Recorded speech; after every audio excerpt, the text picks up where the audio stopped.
Señor Darío.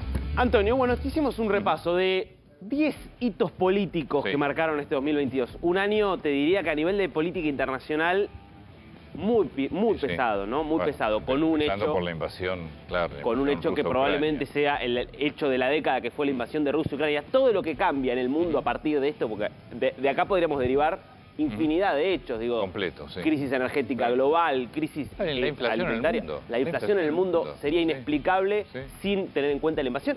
Que una potencia como Rusia haya quedado casi desenganchada de Occidente en términos financieros, económicos, que Finlandia y Suecia quieran incorporarse a la OTAN. Digo, un mundo completamente diferente. Inimaginable en diciembre de 2022. Inimaginable. Porque se empezaba a hablar, bueno, de 21. 2021. Porque casi, digo, ¿quién imaginaba un enfrentamiento bélico? ¿Quién imaginaba una invasión?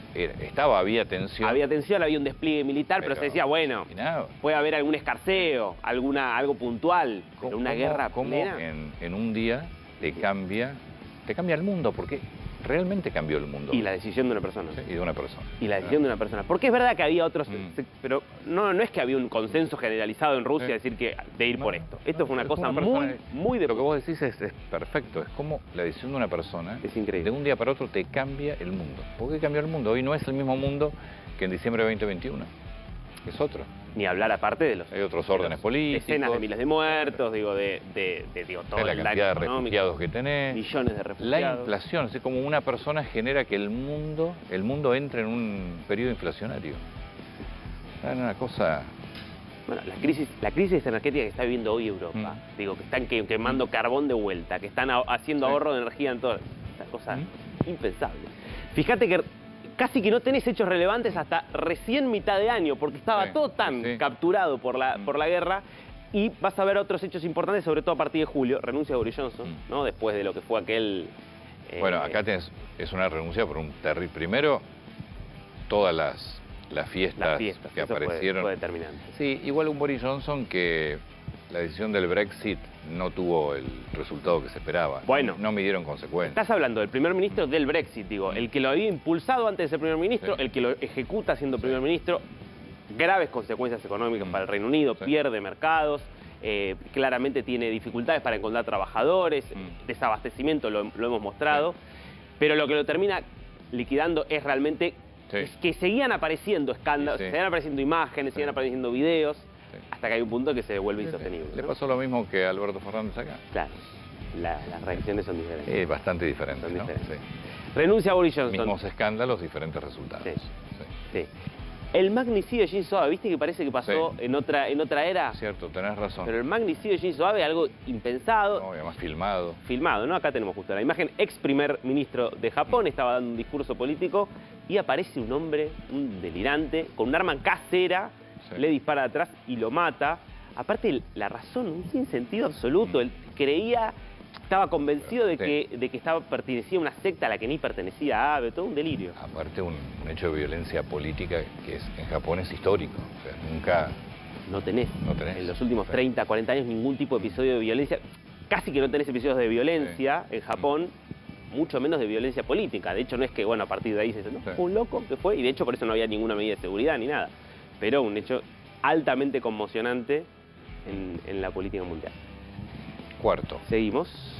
La visita de Nancy Pelosi a Taiwán. También eso que generó muchísima tensión. La tensión Taiwán-China viene creciendo. Acá Estados Unidos metiéndose de lleno. Una visita con la que Biden no estuvo de acuerdo. Según Estados Unidos dividido acá también. Porque la visita se corta sola, Pelosi. Se corta sola. Estados Unidos viene, de alguna manera, aumentando su apoyo a Taiwán. Biden hizo varias manifestaciones contradictorias. A veces dice, si China ataca a Taiwán, no, nosotros no nos metemos. Pero a veces alguna vez dijo, bueno, pero quizás sí, no, pero quizás no. Tienen vista ahí algunas dudas Biden, pero claro, al punto de ir y hacer una visita de Estado cuando Estados Unidos no reconoce a Taiwán oficialmente. El presidente Biden le pidió que no fuera. Le pidió expresamente que no fuera, ella quiso ir, también lo hizo como una jugada pensando en la previa de las elecciones de medio término para mostrarse fuerte. La reacción de China fue desplegar, la imagen también muy fuerte, desplegando tanques en la playa del otro lado del estrecho de Taiwán. Bueno, tensión que continúa esa. Puede ser un tema importante en 2023. Quinto hecho. Taiwán. Bueno, la muerte de Isabel II. Sí. Por supuesto. Yo creo que quizás si hubiera que rankearlos en orden de importancia, si tenés que ver primero la invasión, yo creo que el segundo es la muerte de Isabel II, sin ¿no? duda, Con sin duda. todo lo que implicó el fin claramente de una era. Estamos hablando más allá de la monarca que más tiempo estuvo, por lo menos en los últimos 300 años. Después de la guerra, el hecho del político Sin duda, del ¿no? año. Sí. Alguien que marcó una era, digo, el pasaje del Reino Unido de imperio allá una potencia mucho más declinante, pero estuvo presente con todos los primeros ministros, con todos los presidentes. Y una persona que en los últimos años logró rescatar la monarquía que venía castigadísima. Absolutamente, Claro. absolutamente. Una monarquía que venía muy desprestigiada y que termina con ella con un altísimo nivel de respaldo y la incertidumbre que hay ahora respecto de qué va a pasar con Carlos III, si va a poder mantener por cuánto tiempo, ¿no? el respaldo. Seguimos, a ver. Sexto. La muerte de Mahsa Amini en Irán, ¿no? Esto es muy reciente. Pero que desata las mayores protestas y te diría el mayor acto de rebelión popular en Irán en muchísimo tiempo y también genera repercusión en todo Medio Oriente. De repente desapareció el tema. Bueno, yo creo que ahí el Mundial me parece que un poquitito lo tapó. Un mundial que tuvo también su repercusión sobre ese hecho y tampoco sabemos si el jugador de Irán fue finalmente ahorcado o no. No se ejecutó todavía la sentencia, pero está la sentencia vigente. Digamos.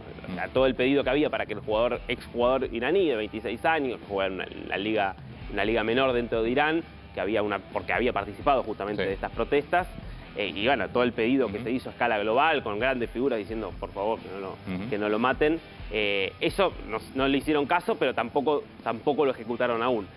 Pero bueno, fue un hecho muy importante, yo te diría, por el nivel de las protestas que... Lo que pasa es que en la medida que deje esto de estar en los medios del mundo, ahí estás en un problema. Se pierde un poco. Obviamente la represión ha sido feroz. La represión ha sido feroz. Estás hablando de por lo menos 300 personas que han sido asesinadas, varios presos, figuras importantes, artistas, está el caso de este futbolista, que también han sido detenidos, condenados en unos juicios express, por supuesto, sin derecho a defensa ni nada por el estilo, a los que no son condenados a muerte, a penas muy largas de prisión.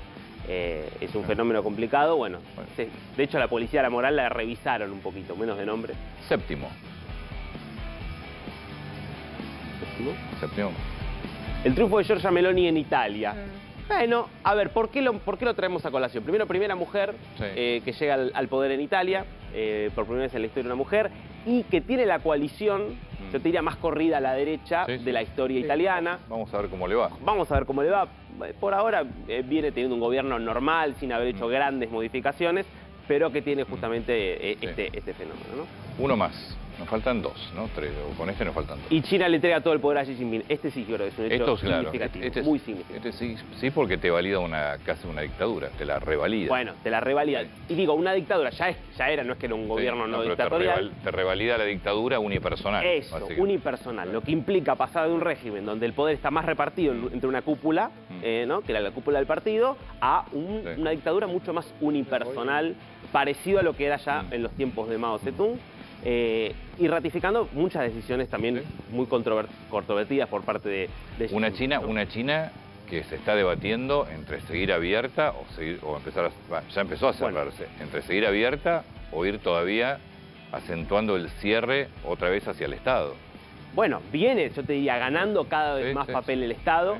Todavía no está claro qué consecuencias económicas va a tener esto, pero sin duda se le viene limitando el papel a muchos empresarios. Atención con el tema COVID en China. Y el tema COVID en China es interesante lo que está pasando. Porque, ¿qué pasó en China? Sabemos, durante 3 años, COVID cero, medidas brutales de encierro total, no podías ni salir a comprar comida. Empieza a haber protestas fuertes. Este último tiempo. Que eso hace que el gobierno diga, bueno, basta. Cambiamos la estrategia, empezamos a abrir. No hay más confinamiento. No hay más confinamiento.